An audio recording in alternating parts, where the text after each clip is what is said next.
Umrah banyak kali Nabi pergi dah.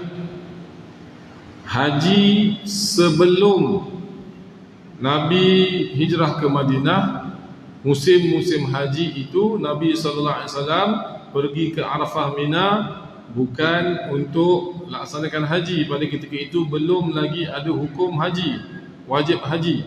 Tapi Nabi berjumpa dengan orang-orang yang datang dari luar Mekah untuk dakwah mereka supaya terima Islam. Sebab yang datang haji pada ketika itu adalah orang-orang kafir. Pelik ya? Orang kafir buat haji.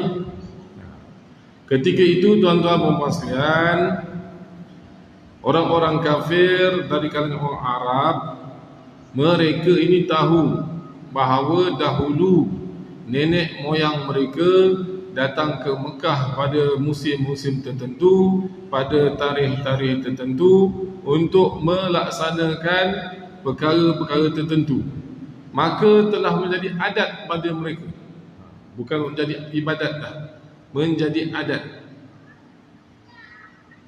Tetapi walaupun nama mereka datang pada musim haji, mereka bukan melaksanakan seperti mana hajinya Nabi Ibrahim AS ataupun Nabi-Nabi yang datang selepas Nabi Ibrahim AS. Tetapi mereka buat cara mereka sendiri.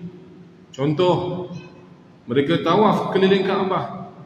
Orang kafir tawaf Kaabah. Tapi pada ketika itu Kaabah dikelilingi dengan banyak berhala. Sampai ada yang mengatakan 360 berhala dikeliling Kaabah. Jadi mereka tawaf keliling Kaabah. Bersama itu mereka memuja berhala-berhala mereka. Begitu juga haji. Mereka pergi ke Mekah, mereka datang ke Mekah, mereka pergi ke Mina, Muzdalifah, tapi mereka tak pergi Arafah. Sedangkan Al-Hajju Arafah, Nabi SAW bersabda, haji itu dia punya ibunya, dia punya induk, dia punya intipati haji yang mesti dilaksanakan adalah Arafah. Siapa yang tak dapat berwukuf di Arafah pada waktu yang telah ditetapkan, maka tak sahlah haji dia. Walaupun dia mengeluarkan belanja berjuta-juta ringgit, tak dapat Arafah, tak sah. Berbeza dengan orang-orang kafir pada ketika itu, mereka tak pergi ke Arafah. Antaranya sebabnya apa? Antara sebabnya ialah mereka mendakwa bahawa mereka ni adalah kaum yang mulia. Arafah itu berada di luar tanah haram. Sekarang ni pun Arafah adalah luar tanah haram. Berbeza dengan berbanding dengan Mina dan Muzdalifah masih berada dalam tanah haram.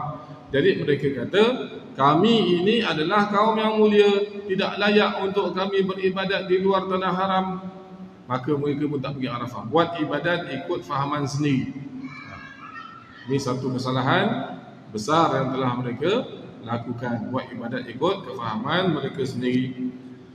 Maka tuan-tuan yang dirahmati Allah Subhanahu wa taala sekalian, Nabi SAW pada tahun 9 Hijrah telah melaksanakan haji yang dipanggil Hajjul Islam, iaitu haji Islam, haji wajib. Dan pada ketika itu Nabi SAW seru, ajak seberapa ramai para sahabat untuk bersama Nabi SAW. Dan sebelum itu Nabi kata apa?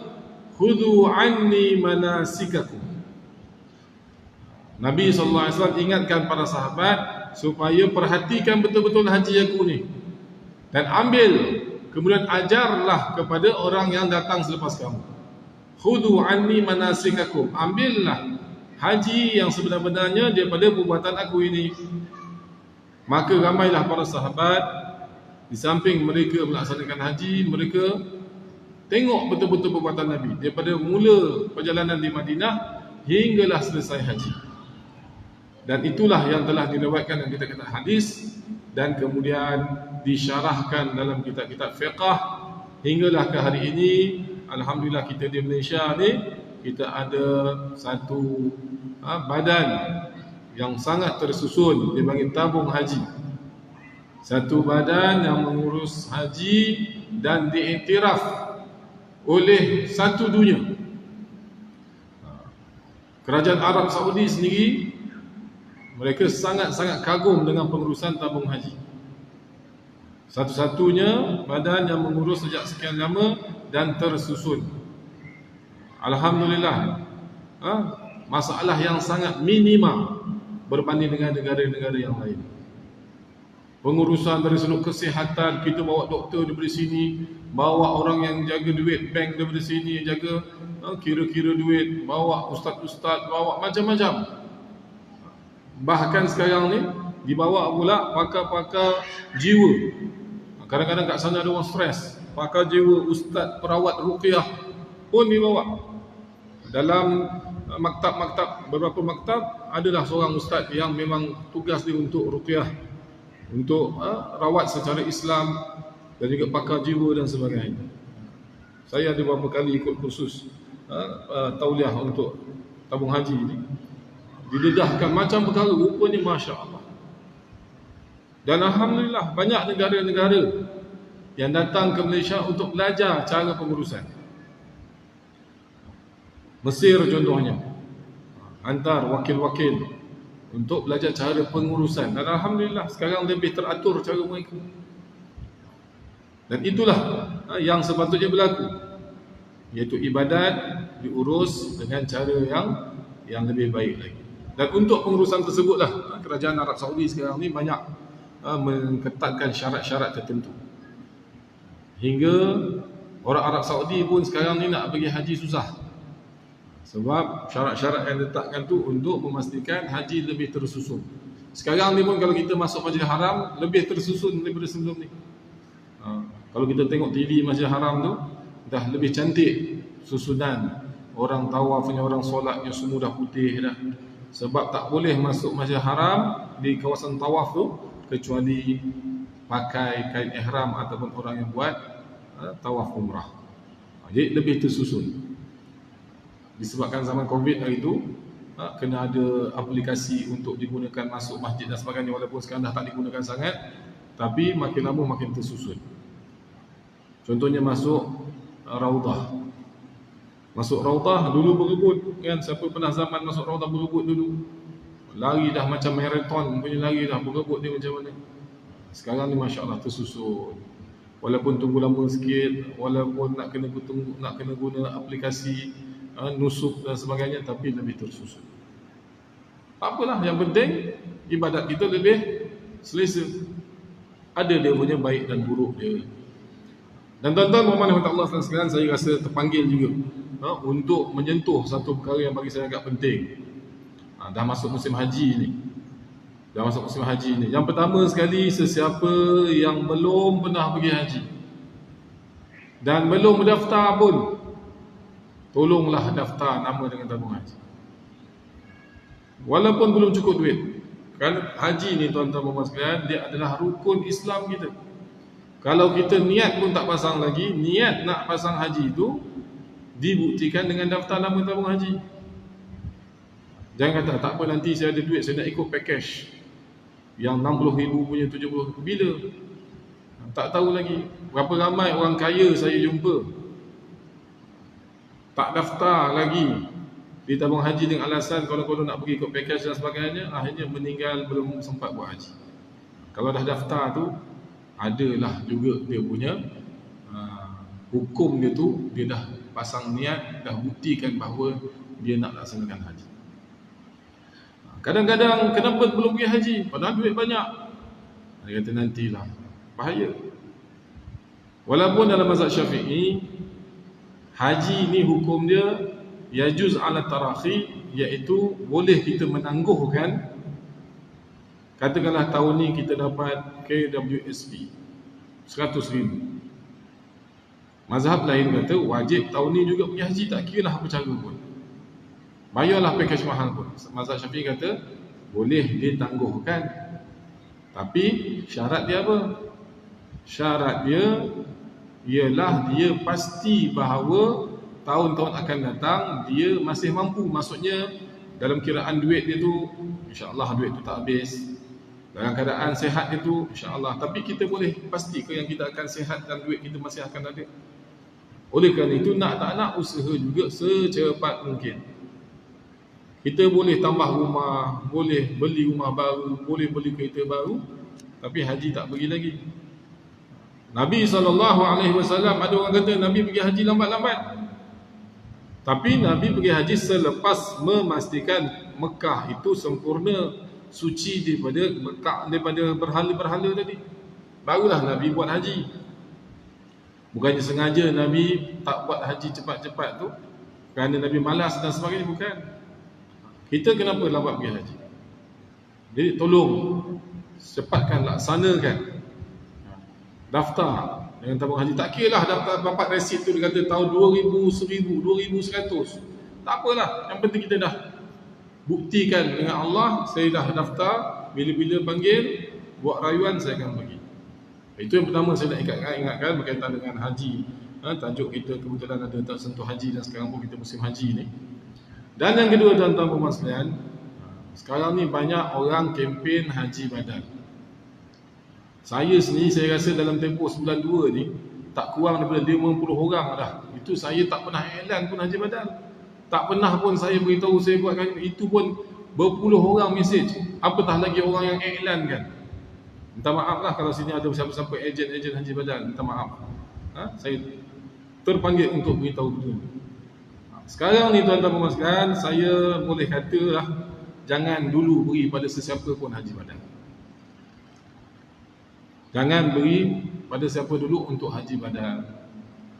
Saya ada dalam bidang ni, haji umrah ni. Jadi permainan tu saya tahu. Dan kita pun sedia ada Tuan Latif, Masya Allah, orang lama dalam bidang umrah. Kenapa saya berani cakap macam tu?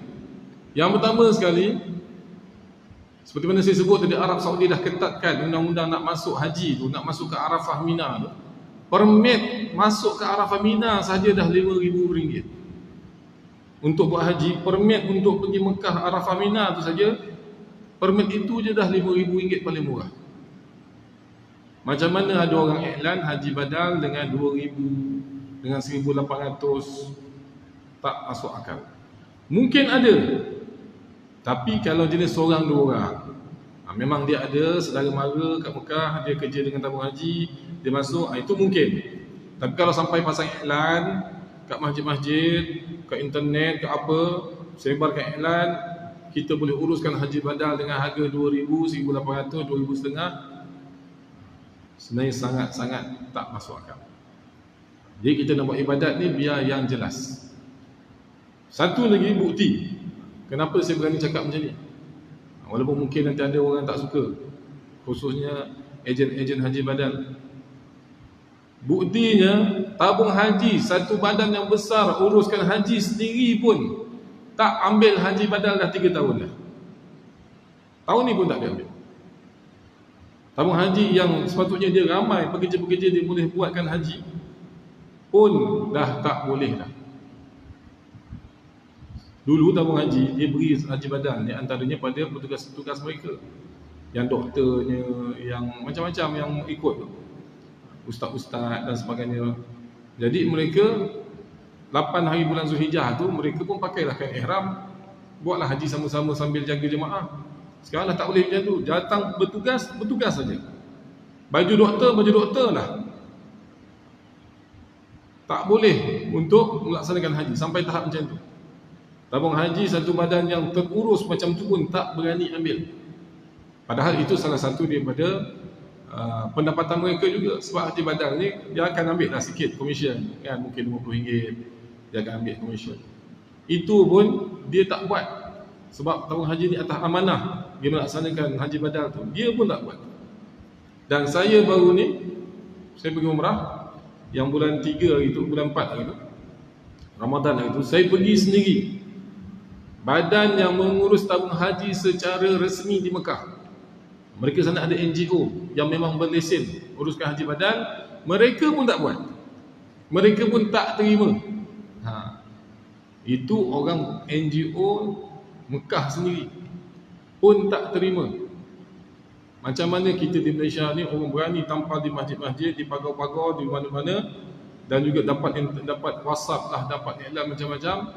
Syarikat saya boleh uruskan haji badal dengan harga 1,800, 2,000. Saya tak kata yang kat sini menipu. Mungkin juga, Allah Alam. Tapi kadang-kadang yang terjadi apa? Dia sendiri kena scam dengan orang sana. Dan Persatuan Pelajar-Pelajar Malaysia di Mekah, Madinah dah keluarkan kenyataan akhbar beberapa tahun lepas. Kami menafikan dakwaan bahawa kami menerima haji badal daripada syarikat-syarikat Malaysia. Jadi macam mana di sini boleh jual nama pelajar-pelajar Malaysia di Mekah? Mereka nak pergi haji pun kena bayar 8,000. 5,000 tu yang jenis lalu jalan tikus. Lalu jalan tikus, lepas tu masuk Mekah, masuk Arafah, Mina, itu saja 5,000. Kalau dari Madinah nak masuk Mekah itu ada permit lain lagi. Negeri masuk negeri. Yang tadi tu daerah masuk daerah, itu pun kena permit. Sebab tu tuan-tuan dan puan-puan, saya ingatkan, kita nak buatkan ibadat untuk arwah mak ayah kita, jangan kerana kita nak cari murah-murah, kita nak lepas tanggungjawab, kita pun tak apalah. Saya tak tahu, dia tipu, itu dia antara dia dengan Allah, tak boleh. Kita kena tengok juga keadaan. Tabung haji pun tak sedia ambil, syarikat yang resmi di Mekah pun tak sedia ambil, macam mana ada orang kita dakwa boleh buatkan. Itu saya sebut tadi, kecuali seorang, dua orang itu logik. Mungkin dia driver, saudara dia ada kat sana driver bas ke, yang bawa orang masuk Mekah, Arafah, Mina ke, itu mungkin. Tapi sampai iklankan, ini semua perkara-perkara yang kadang-kadang orang sini kita boleh percaya, tapi yang sana pun wakil pertama tu yang kita hubungi ni mungkin kita boleh percaya, yang dia beri pada orang-orang tu, ini ada masalah. Dan satu lagi yang peliknya di Malaysia ni, haji badal ni dia cari yang paling murah. Ini saya ingatkan sekali juga perkara ni. Dan tabung haji pun waktu kami kursus baru ni dia ingatkan. Antara perangai yang tak betul di kalangan penduduk orang Malaysia ni ialah haji badal cari paling murah. Padahal kalaulah ayah kita tu wajib dia melaksanakan haji waktu dia hidup, sepatutnya dia kena keluarkan 10,000. Contohnya, kalau dia pergi dengan tabung haji 10,300, 10,000 lah senang cerita. Sepatutnya kena 10,000. Kenapa lepas dia meninggal kita cari yang 1,800, yang 2,000? Sepatutnya 10,000 tu dia dah kena bayar dah untuk haji dia, untuk rukun Islam dia. Kenapa kita yang waris menerima harta, kita cari yang murah bayarkan haji dia? Sebab tu setengah ulama mazhab Syafi'i mengatakan wajib bayar harga yang sama waktu dia hidup. Walaupun pendapat itu bukan muktamad dalam mazhab Syafi'i. Sebab apa? Sebab harga itu sebenarnya memang dia dah kena keluarkan jumlah duit tu untuk haji dia. Jadi sepatutnya tak boleh diambil oleh waris. Harga yang sama kena serah orang buat haji untuk dia dengan harga 10,000. Itu kalau betul-betul kita nak buat yang sepatutnya. Jangan kerana kita nak jimatkan duit, kita pun buat lebih-lebih kurang. Ini kita kena berjaga. Baik jangan buatkan haji badal berbanding buat tapi kita was-was. Kecuali kalau betul-betul kita percaya. Tapi itu pun kalau ramai-ramai sebenarnya macam tak logik. Tahun ni saya berani buatkan 3 orang saja. Contoh saya cakap. Ini bukan orang nak berniaga punya. Saya pasal memang kenal betul-betul, dia ni tukang masak dekat Arafah, dekat Mina, 3 orang saya sedia tolong. Contoh. Itu masuk akal sikit. Itu pun tuan-tuan sekalian bukan kita nak tuduh, tapi untuk tenangkan lagi hati kita, ambil nombor orang yang buat. Kita bayar pada ejen tuan-tuan. Cakap dengan ejen tu, saya nak nombor ustaz yang buat tu. Tak apalah, tak payah sembunyi-sembunyi. Kalau saya bayar ni 2,000, ustaz nak ambil 100 ke komisen tu saya tak peduli. Ustaz nak ambil komisen, ambil lah. Yang saya nak tahu kat sana tu betul-betul dia buat. Ambil nombor orang yang diwakilkan kat sana. Kalau betul-betul memang ada wakil, dia takkan takut bagi nombor handphone. Apa dia nak sembunyikan nombor handphone? Kenapa nak sembunyi-sembunyikan? Okay. Takut nanti kantor pula bayar 2,000 serah kat sana 1,800. Contoh. Tak apa, saya tak nak peduli tu. Itu komisen terpulang lah. Tapi saya nak pastikan yang sana tu buat ke tak buat. Minta nombor handphone. Minta nombor handphone, call hari yang sama, hari Arafah tu call. Ustaz tengah buatkan haji badal untuk arwah mak saya ke? Video call sikit Ustaz. Video call tengok ada betul tak dekat Arafah. Betul tak dekat Mina. Sampai tahap macam tu sekarang ni nak memastikan. Sebab apa? Kita bayar. Bila kita bayar, kita berhak ambil tahu. Bila kita bayar, kita berhak untuk tahu benda tu dah terlaksana. Jangan lepas tangan. Ini antara perkara yang sekarang ni kena berjaga-jaga. Kadang-kadang kita dengar setiap tahun ada orang dah bayar berjuta-juta tak boleh terbang. Memang ada di kalangan manusia ni, dia tak takut. Setiap tahun orang yang sama. Kalau tuan-tuan tengok berita tu, tahun ni pun tengoklah Allah, semoga Allah Ta'ala jauhkan, waliyahzubillah, semoga tak terjadi. Tapi biasanya setiap tahun akan ada lagi jemaah tersadai di KLA, dah bayar habis dah. Tengok-tengok orang yang sama, syarikat yang sama. Tak kepelik tu. Dia memang ada orang dia tak takut Allah, dia tak takut makan benda haram. Yang penting aku dapat duit atas nama haji, atas nama umrah, waliyahzubillah. Dan kadang-kadang memang ada syarikat yang bukan salah dia, tersilap kat mana-mana. Okey lah, tak apalah, mungkin 20 tahun dia operasi sekali kena macam tu, logik lah, bukan sengaja dia buat silap.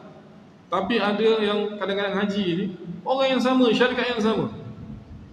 Ini kita tak boleh dah kata ini kesilapan yang boleh dimaafkan. Jadi kita kena berhati-hati. Dan juga sekarang ni ramai orang-orang yang nak pergi haji tanpa ikut tabung haji, dia beli visa mujamalah, visa furada, visa macam-macam. Ada benda-benda macam tu, tapi ada yang betul, ada yang tak betul. Kena berjaga-jaga.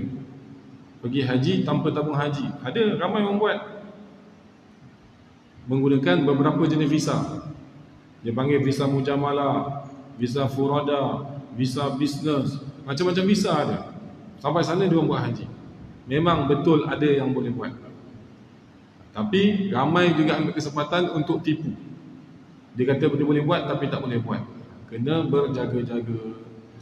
Tuan-tuan, perempuan mungkin ada saudara yang kata nak pergi haji ni, bayar dengan package macam-macam ni, selagi mana tak dapat visa mujamalah ke, tak kira lah dia kata menteri ni punya kota ke, Perdana Menteri punya kota ke, Sultan punya kota ke, tak apalah, dia nak dakwa apa pun, jangan bayar selagi belum dapat visa. Okey, dia kata bayar muka dulu 1,000 sebagai bukti jadi. Okey, itu tak apa, memang biasa orang akan buat macam tu. 1,000, 2,000, maksimal 2,000. Okey, jangan bayar habis. Dia kata kena bayar 30,000, jangan. Ibaratnya kita 2,000 tu kalau burn, taklah sampai pengsan. Kalau ditipu, bayar penuh bila? Lepas confirm dia tunjuk ni visa dah dapat, visa haji dapat, baru bayar penuh 60,000, 70,000. Jangan sekali bayar duit tiket sebelum dapat visa. Dia kata ni nak beli tiket dah ni, nak beli tiket dah ni, nanti naik harga lagi, visa tak dapat lagi. Nanti dah beli tiket, confirm dah, dia kata tiket tak boleh nak balikkan duit. Ini permainan. Saya kena beritahu lah, pasal dah ramai sangat orang kena tipu atas nama haji. Kadang-kadang setengah tu kesian, orang kampung kumpul duit bukan senang. Berpuluh tahun kumpul duit, ada yang jual tanah nak pergi haji. Senang-senang dia makan duit haram macam tu. Baik, pada tahun ini juga Rasulullah SAW mengutuskan Abu Bakar sebagai ketua rombongan haji. Kemudian Ali bin Abi Talib menyusul dengan unta tunggangan Rasulullah SAW yang bernama Utbah.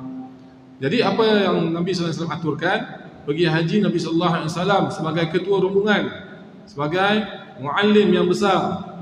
Tetapi Nabi nak mengajar manusia ibadat haji, Nabi sendiri tak boleh nak urus pentadbiran lain. Pentadbiran berbeza dengan Nabi sebagai guru pembimbing haji. Sebenarnya Nabi itu sendiri ada ketua, tapi dia nak mengajar para sahabat dia macam mana melaksanakan haji.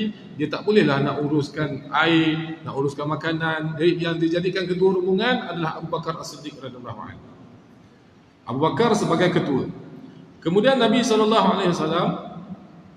melantik Ali radhiyallahu anhu untuk pergi ambil unta-unta yang nak dibawa ke Mekah.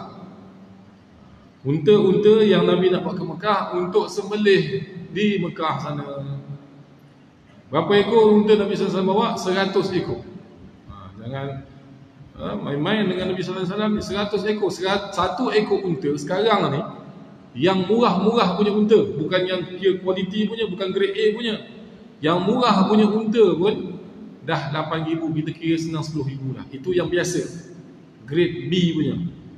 A yang betul-betul bagus, Nabi sallallahu alaihi wasallam mestilah buat yang terbaik. Nabi tak pilih yang kurus-kurus, Nabi tak pilih yang cukup-cukup makan punya unta. Kita anggarkanlah 20,000 rial, 20,000 ringgit punya unta.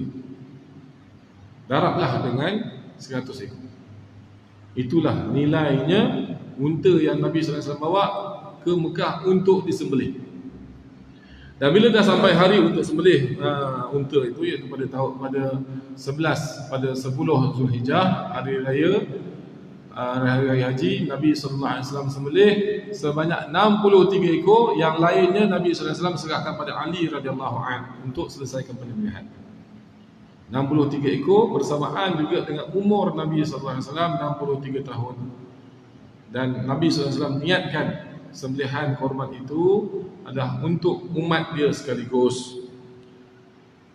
Dan kemudian Ali bin Abi Thalib menyusul dengan unta, termasuklah unta tunggangan Rasulullah sallallahu alaihi wasallam yang bernama Udbah.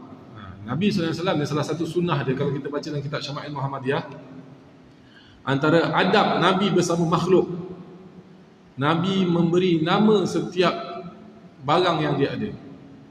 Macam kita berjenama kan, jenama iPhone, jenama Samsung, ada jenama. Itu sunnah Nabi tu, letak sesuatu nama. Jubah kita, jubah Haramain, biasa ni jubah jenis apa, kena ada nama-nama dia. Setiap jubah Nabi pun ada nama-nama yang Nabi letak. Contoh dia cakap dengan isteri dia, ambilkan saya jubah itu. Dah ada dah nama-nama dia. Termasuklah binatang-binatang. Antara adab kita dengan binatang pun kita beri nama. Kita ada kucing kat rumah, termasuk sunnah Nabi beri nama. Kita ada ayam, beri nama. Bukan wajib, dia panggil adab. Iaitu mereka ni pun ada perasaan. Mereka pun termasuk ada makhluk yang ada perasaan. Jadi unta Nabi sallallahu alaihi wasallam dan kuda Nabi sallallahu alaihi wasallam, bahkan pedang-pedang Nabi sallallahu alaihi wasallam, cincin Nabi sallallahu alaihi wasallam, semua ada nama-nama dia. Sebab tu kalau kita baca dalam kitab Syama'il Muhammadiyah, ada detail-detail punya. Setiap satu ni ada nama-nama dia. Baik, bermula dari tahun ini Rasulullah sallallahu alaihi wasallam tidak lagi mengikut peperangan sehingga wafat. Peperangan yang terakhir ialah peperangan Tabuk. Tabuk yang nanti kita akan baca selepas tajuk ni, iaitu peperangan yang terakhir Nabi sallallahu alaihi wasallam sertai. Selepas tu Nabi sallallahu alaihi wasallam tak sertai apa-apa peperangan. Yang lain semua Nabi aturkan para sahabat nak uruskan. Dan pada tahun ini juga Ummu Kalsum binti Rasulullah sallallahu alaihi wasallam wafat. Ada dua riwayat, ada yang kata Ummu Kalsum meninggal pada tahun 9, ada riwayat mengatakan tahun ke-10 Hijrah. Sebab tu nanti dalam kitab ni pun tahun 10 Hijrah nanti dia tulis wafatnya Ummu Kalsum. Ada khilaf ulama di situ. Ummu Kalsum ni siapa?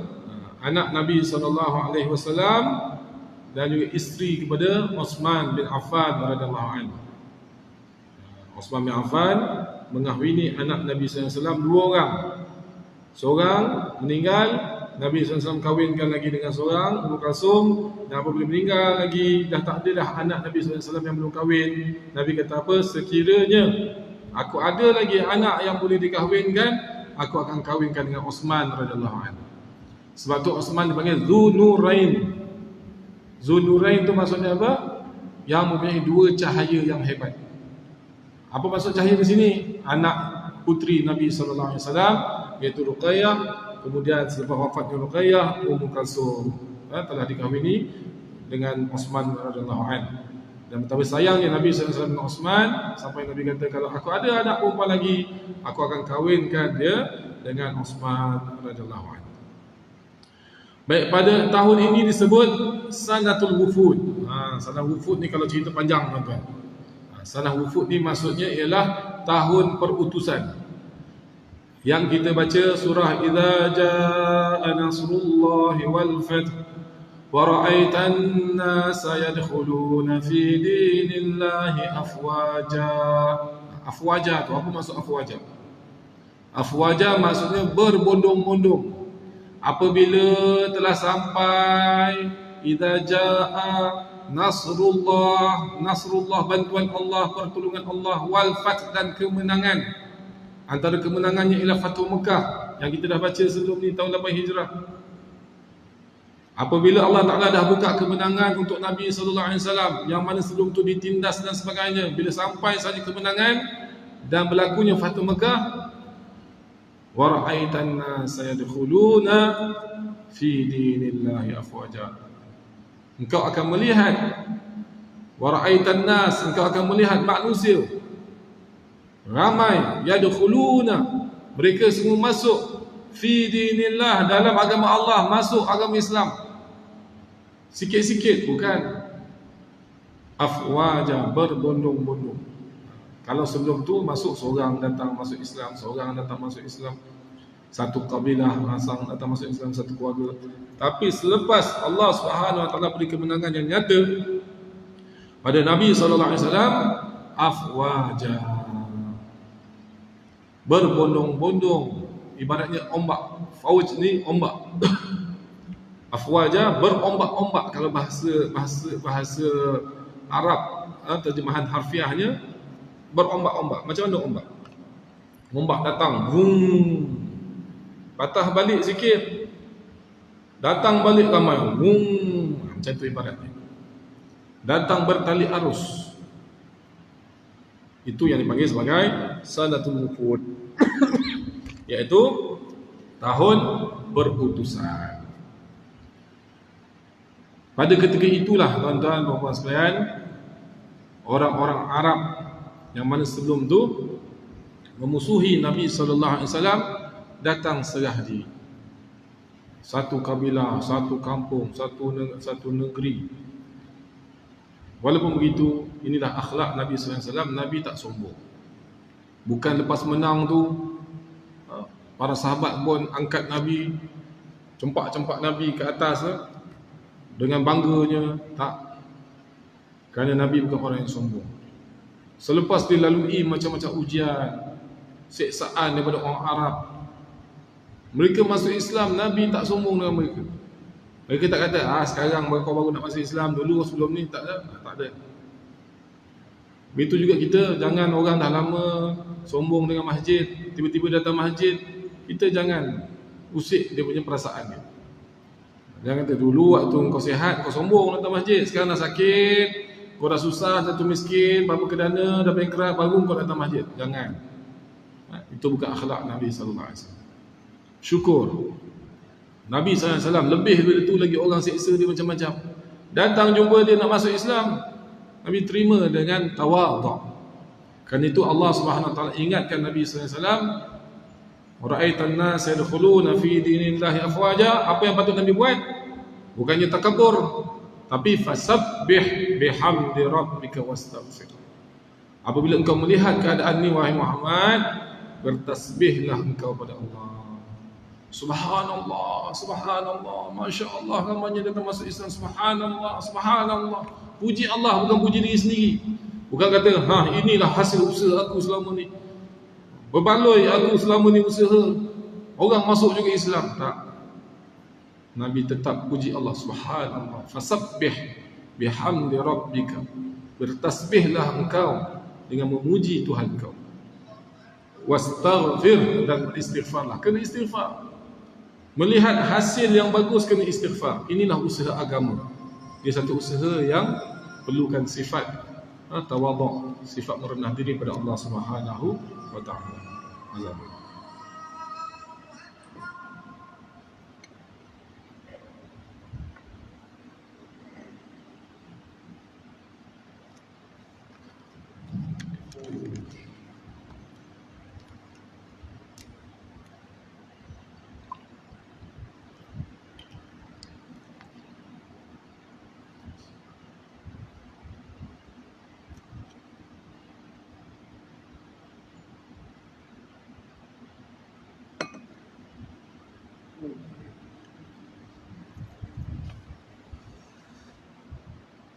الله أكبر الله أكبر الله أكبر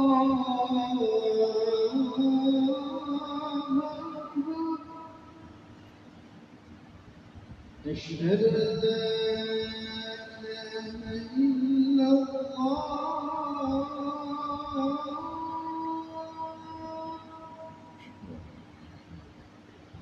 أشهد أن لا إله إلا الله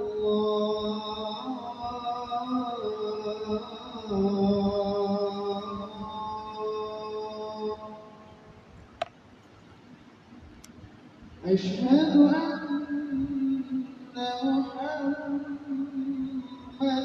رسول الله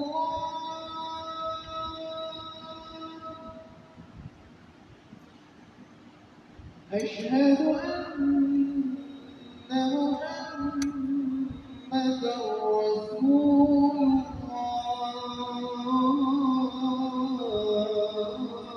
الله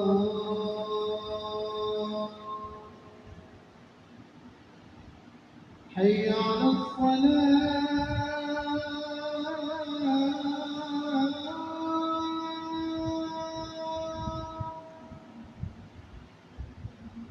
حي على الصلاة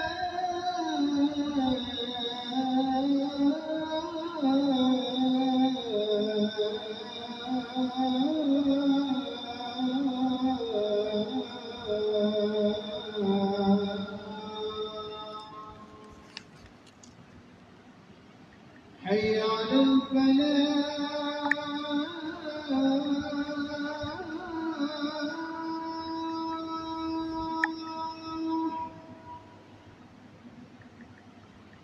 حي على الفلاح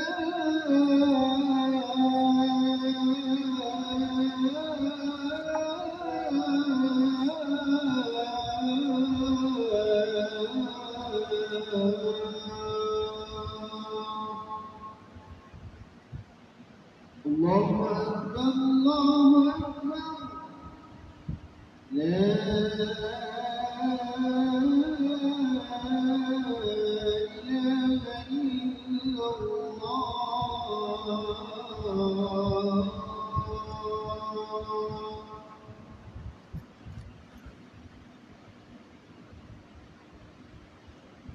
La ilaha illallah.